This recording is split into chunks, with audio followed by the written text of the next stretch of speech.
درود بر شما هموطنان عزیز. موضوع امروزی صحبت ما حادثه های اخیر قزاقستان است. آنچه که امروز در قزاقستان گذشت این را میتوان یک انقلاب نامید. انقلابی من نمیدانم که خودی برادران قزاق ما این انقلاب را چی می نامند. بر الحال نام شرطی من انقلابی زمستانی است یا انقلابی برفی.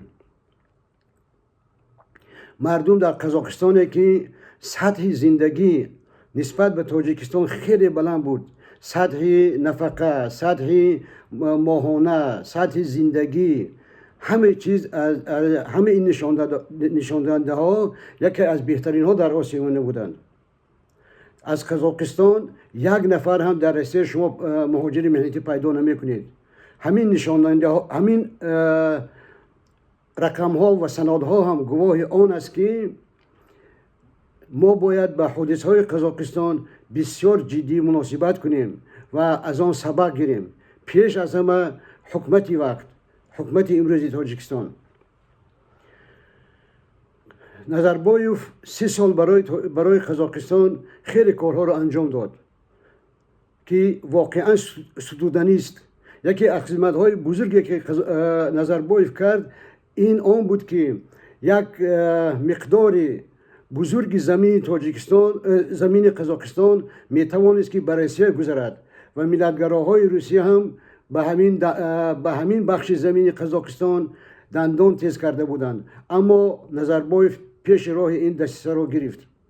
ولی مدت زیاد در حکومت بودن هر کسی نباشه واقعا عاقبت به یک فرجام بد میرساند، به یک انتهای میرساند که برای همه معلوم است و نام این شرمندگی است.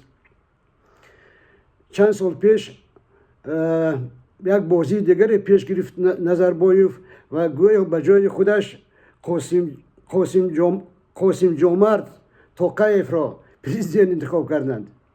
ببینید ما یک سیاستمدار نمیتوانم که نام پرزیدنت کشور همسایه را به زبان گیرم، برای اینکه یک سایه چی بود؟ سایه نظربایوف بود. نظربایوف خودش را الباسی اعلام کرد، یعنی پیشوای ملت و همه چیز مثل پیشتره در دست چی بود؟ در دست نورسلطان نظربایوف و اولاد او بود. حالا ببینید امروز مردم به کوچه ها ریختند و من نمیدانم که این به چی می انجامد، به کجا می برد. ولی صحبت هایی که پرزیدنت قزاقستان کرد واقعا نشان میداد که حکومت تماما آماده نبود.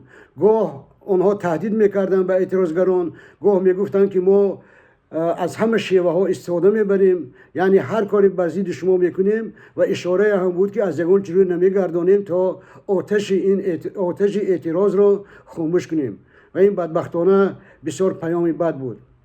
من پیش از این صحبتم با یکی از مخالفین حکومت قزاقستان، سابق سروزیر قزاقستان اکجان کشگیلدین صحبت داشتم. همراه آقای کشگیلدین سابق سروزیر قزاقستان سال 2001 در شهر لندن ما یک فورم تشکیل کرده بودیم، فورم نیروهای دموکراتی آسیای مرکزی.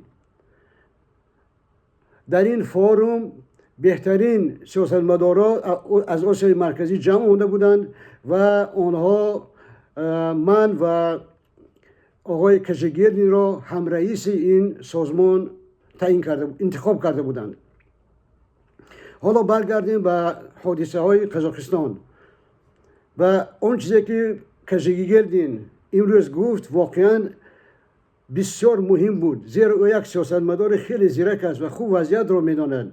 این انقلابی که امروز در قزاقستان قدم های نخستینش را گذاشت، این آن بغض و آن ناراضگی های بود که در دل مردم جمع آمده بود و امروز این ترکید بیرون زد، مثل آنه که آب را در یک دیگ می جوشانی و زیرش آهسته آتش میگذاری پست و بلند و روز این آب می جوشد و این سرپوش را می ترکاند. امروز سرپوش ناراضگی مردم در قزاقستان ترکید. الحال یکی از کشورهای اساسی که به قزاقستان نزدیک است روسیه، مناسبتش یک نوع الحال یک نوع بدون شتاب و گویا که بی‌طرفانه بود. آنها میگفتند که ما نظارت میکنیم که این چی میشد و این همه کاری داخلی خود قزاقستان است. و برای من از همه خبری ناخوش زنگ تلفنی لوکاشنکو دیکتاتوری کارتوشکا فروش به پرزیدنت قزاقستان بود. من گمان میکنم که لوکاشنکو تنها میتواند که دو مصلحت دهد، یکی تا آخر فشار آوردن به اعتراضگران، از تیر از توپ از همه چیز استفاده بردن و مسئله دیگر شاید پیشنهاد کند که من برای شما سمالیات میفرستم، چنانه که یک بار برای یکی از پرزیدنت های قرقیزستان همسایه هم سمالیات فرستاده بود. و تاجیکستان باید از این انقلاب حتما سبق گیرد. من بر آن هستم که امروز وضعیت تاجیکستان، واقعا تاجیکستان امروز آبستن انقلاب است. ناراضگی مردم آنچنان به درجه عالی رسیده است که یگان وقت نبود این خدمت یگان سیاستمدار، یگان مخالف، یگان حزب اپوزیسیونی نه، این خدمتی در ناخونک، خدمتی با تاکید میکنم در ناخونک خودی حکومت تاجیکستان است. امروز به هر بهانه بالای مردم فشار میبرند. امروز به هر بهانه میخوان که همه زندان کنند، میخوان که یک تاجیکستان به یک زندانی بزرگ بدل شود و رهبرای تاجیکستان زندانبان ها باشند، دیگر هیچ چیز. از تصور بیرون است که یک نفر جوان بیگناه را فقط به خاطر آنکه در روسیه زندگی میکند یگان گناهی ندارد، برای همون گالوشکا، برای حسابات کارمندای مثلا شعبه کارهای داخلی پنجکند، یک جوانی که خوب میشناسم تماما به سیاست دخل ندارد، اون اعلام کردن که این در فلان گروه سیاسی است و امروز نمیتواند که به خانه به نزد زن و فرزنداش برگردد. یا چند نفر دیگه بازداشت کردن برای آنکه از ماشین آنها صدای الله اکبر می آمد. یا یک خانومی که به من زنگ میزند 7 سال باز این بانی اذیت میتن تنها به خاطر به یک تهمت کردن که در برلین پسر شما در همون میتینگی که ما تشکیل کرده بودیم اشتراک داشت و در همونجا همراه داداجان عطاالله صورت گرفته بود و گذشته از این داداجان عطاالله را به آغوش گرفته بود. هر یک عملی که، هر یک ناعدالتی که دانید و آگاه باشید شما به حق یک نفر میکنید، شما یک نفر را نه، یک اولاد، یک دیه، یک روستا رو بر ضد خودتان میشورانید. اون چنانی که امروز در بدخشان کردید، اون چنانی که امروز با چهارشنبه کردید. من امروز زیاد نمیگویم، به دانا میگویند یک اشارت کافی است. امروز هیکلی نظربایف که در واسه شعر میگفتن و سرود میخواندن، امروز هیکلش سرنگون کردن. امروز بوتی که نظربایف در 30 سال ساخته بود، این بوت شکست، این بوت پاره شد. من نمیدانم قضیه قزاقستان با چی می انجامد، ولی من به یک چیز باور دارم، فردا قزاقستان دیگر بیدار می شود. فردا قزاقستان دیگر بیدار می شود. خواه این اعتراضگران را تیرباران می کنند، خواه به گفت و شنود می روند، خواه یگان راه دیگر می جویند، لیکن این شب قزاقستان دیگر از خواب بیدار می شود.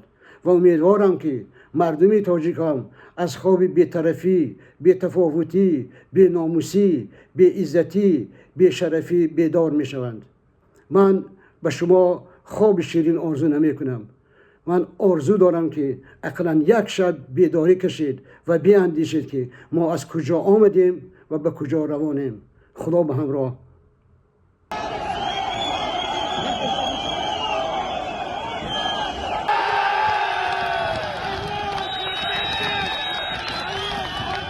Politsiyasi xalq bilan birga ekanini aytdi.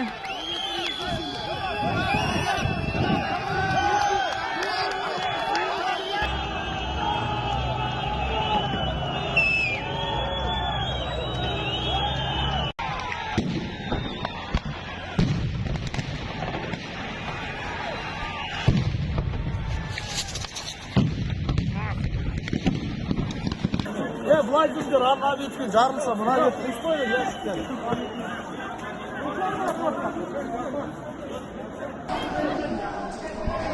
Акимат наш!